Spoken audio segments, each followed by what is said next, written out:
My granddad was diagnosed with Alzheimer's dementia 10 years ago, and when he was diagnosed, my nan became his full-time carer. He was just really challenging, he'd forget things all the time, he'd constantly repeat the same questions, he'd constantly ask where my nan was, when she was coming home. There were certain things that got to the point where he wasn't able to eat because of his teeth, not like with the condition, he doesn't brush his teeth unless he's prompted to.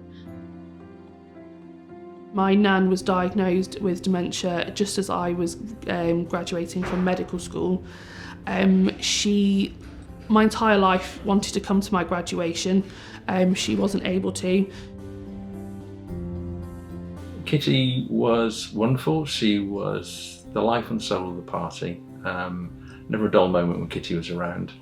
She was just a wonderful, warm human being. She loved to read. She couldn't read because she couldn't remember what she'd read 5 minutes ago. She couldn't follow anything on the television because she couldn't remember the plot. And then she started forgetting who we were. We all hear about dementia, but you won't really understand it truly until it hits you and it affects your life. And it could be your mum or your dad or your grandmother or your sister or your brother. The patient themselves can have cognitive decline. It means that they often forget who they are, who their family are.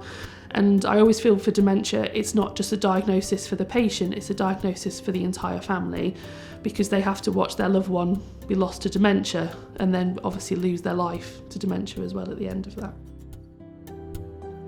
The Kitty we knew had gone probably 2 years before she died. And it was just so terrible to see that happen. And we always said to kids, remember Nanny Kit, before, what she was like before and all the fun you used to have with her, not what she was at the end. Because that wasn't the Kitty we knew. The older you get, the higher the risk of getting dementia becomes. But there are some dementias that can affect younger people. I've seen patients in this hospital that started on their dementia journey probably late 40s, early 50s. But in my career as a psychiatric nurse, I have actually met somebody in her 20s with Alzheimer's disease. Because as soon as you lose your memory, you've lost just about everything. You can't remember how to do things, you can't remember what you've done, you can't remember what you're going to do. It just stops you operating as a human being, and to watch that happen to someone you love is just heartbreaking.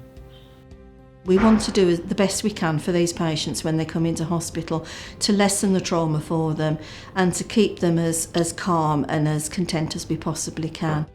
People with dementia come into hospital for really the same reasons as anybody else, but unfortunately their length of stay can tend to be a little bit longer. A lot of patients, as well as my granddad when he was a patient in hospital, that are sat there in chairs that have nothing to do, like they stare at the wall opposite them or the patient in front of them. With your support, we can hopefully make the quality of their life so much better. We don't want it to change just because they're in hospital. We still want to be able to provide quality care. I watched her and my family struggle because there was very little support once they get discharged or get a diagnosis. She spent their entire time with dementia saying, "I will get to your wedding." And by the time I got married, she didn't even know who I was anymore. In the end, it was a blessing that she passed away. Really, it shouldn't feel like that, but that's how it felt, because it was sort of like, well, at least now she's at peace and not confused and anxious all the time. Thank you so much for your support tonight. It'll be things like the board games and iPads, music therapy, jigsaws, everything that will make a massive difference to patients like my granddad.